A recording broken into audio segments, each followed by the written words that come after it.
Hi everyone, today I am reading The Mouse and the Motorcycle by Beverly Cleary, and today I'll be reading Chapter 9, Ralph Takes Command. It was a sad night for Ralph, a sad and lonely night.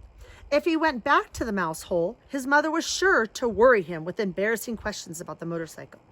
She would also expect him to help clean up after the family reunion.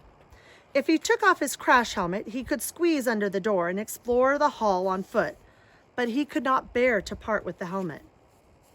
And anyway, he had no desire to travel by foot where he had once ridden with such noise and speed. Ralph scurried through the shadows on the door to the curtain, which he climbed to the windowsill. There he sat, huddled in alone, staring out into the night, listening to the kissing sounds of the bats as they jerked and zigzagged from the eaves of the hotel, through the pines and back again. Around the window, the leaves of the Virginia creeper vine shifted in the breeze, and down in the lobby, a clock struck midnight.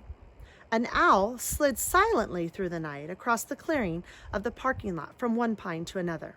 Ralph could remember a time when he had envied bats and owls their ability to fly, but that was before he had experienced the speed and power of a motorcycle. Early in the morning, the smell of bacon drifted up from the kitchen, and it brought back all of Ralph's dreams of the ground floor. It was not long until he was embarrassed to discover that Keith was awake and was lying quietly in bed watching him.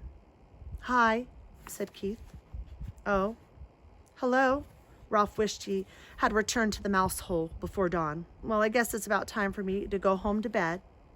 Keith sat up. "Don't go yet. Wait until my folks get up." Ralph leaped to the floor. "I didn't think you'd want to talk to me after I lost your motorcycle." "Well, I may never have another chance to talk to a motorcycle." Ralph was flattered. It had never occurred to him that a boy would consider talking to a mouse anything special. "What would you like for breakfast?" asked Keith. "You mean we still get room service after what I did?" "Sure." Keith pulled his knees up under his chin and wrapped his arms around his legs. "You mean you aren't mad at me anymore?" asked Ralph. "Well, I guess you might say I'm mad, but not real mad," Keith decided. "I've been lying here thinking. It wouldn't be right for me to be real mad, because I get into messes myself. My mom and dad tell me I don't stop to use my head." Ralph nodded. "I guess that's my trouble too. I don't stop to use my head." "They say I'm in too much of a hurry," said Keith. "They say I don't want to take time to learn to do things properly." Ralph nodded again. He understood. If he had waited until he had learned to ride the motorcycle, he would never have ridden off the bedside table into the wastebasket. "I'll never forget the first time I rode a bicycle with handbrakes," reminisced Keith. "I took right off down a hill. I'd always ridden bicycles with foot brakes, and when I got going too fast, well, I tried to put on the foot brakes, only there weren't any." "What happened?" Ralph was fascinated. "Well, by the time I remembered to use the handbrakes, I hit a tree and took an awful spill." Somehow, this story made Ralph feel better. He was not the only one who got into trouble. "The hard part is," continued Keith, "I am in a hurry. I don't want to do kid things. I want to do big things, real things. I want to grow up." "You look pretty grown up to me," said Ralph. "Maybe to a mouse," conceded Keith, "but I want to look grown up to grown-ups." "So do I," said Ralph with feeling. "I want to grow up and go down to the ground floor." "Everybody tells me to be patient," said Keith, "but I don't want to be patient." "Me neither," agreed Ralph. Someone stirred next door in room 216. "Well, I guess I better be running along," said Ralph. "Say, about breakfast?" "Sure, what do you want?" "How about some bacon?" suggested Ralph, remembering the fragrance that had floated up on the windowsill. "And some toast with jelly?" agreed Ralph, and ran off to the mouse hole, eager to tell his family that things were not so bad after all. They were still entitled to room service. But when Ralph reached the mouse hole, he found pandemonium. His brothers and sisters and cousins were huddled together, squeaking with fright. His mother picked up a bunch of shredded Kleenex and put it back down again, only to pick up another bunch as if she did not know what to do with it. Uncle Lester and Aunt Dorothy were there too, stuffing crumbs into their mouths as if they expected never to eat again. "Dear me," Ralph's mother was saying, "whatever shall we do? Oh, Ralph, there you are at last. What on earth have you been?" "Never mind, we haven't time." "Time for what?" said Ralph. "What's going on around here?" "The housekeeper, your Uncle Lester, the sheets." Do be quiet, everyone." Ralph's mother was so agitated she could not tell her son what was wrong. Uncle Lester swallowed a mouthful of crumbs. It's like this, Ralph. The housekeeper discovered a hamper full of sheets and towels and pillowcases with holes chewed in them. Uh-oh, thought Ralph. Whatever had happened was all his fault. He might have known. Well, I heard her telephoning the manager about it from the office.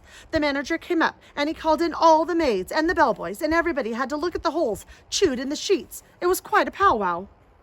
The motorcycle, thought Ralph. What happened to the motorcycle? There might be a chance that it did not go to the laundry after all.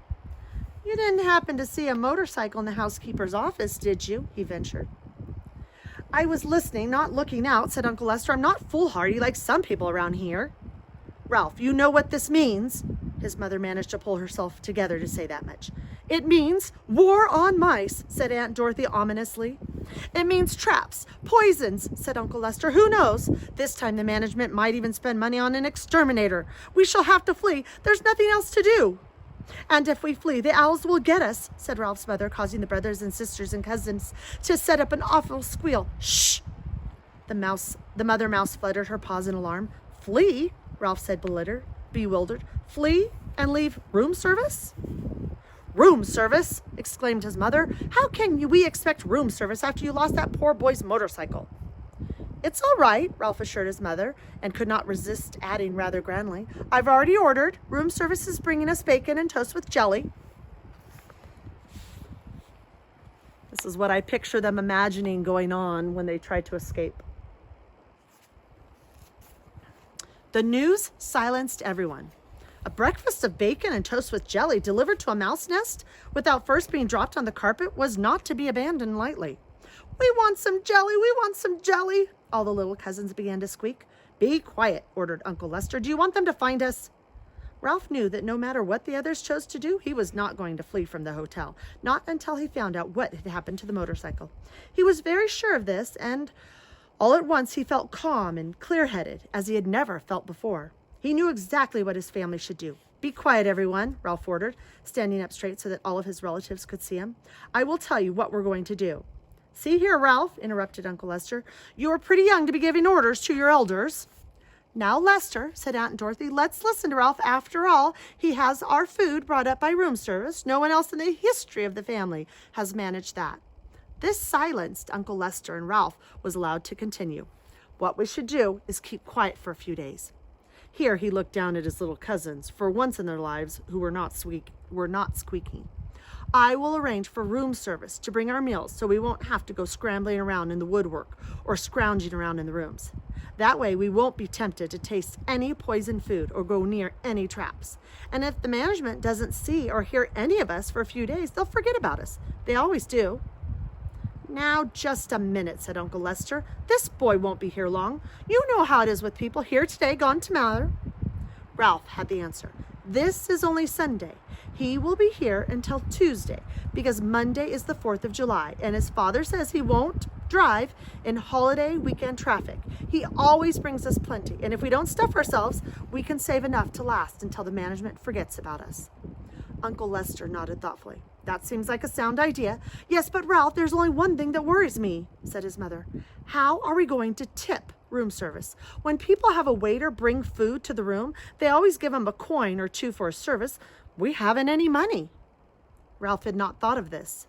If we're going to continue to accept room service, we must do the right thing, insisted his mother. Don't worry, I'll think of something, promised Ralph, in the grand way that he had acquired since he had ordered a meal sent up to the mouse nest.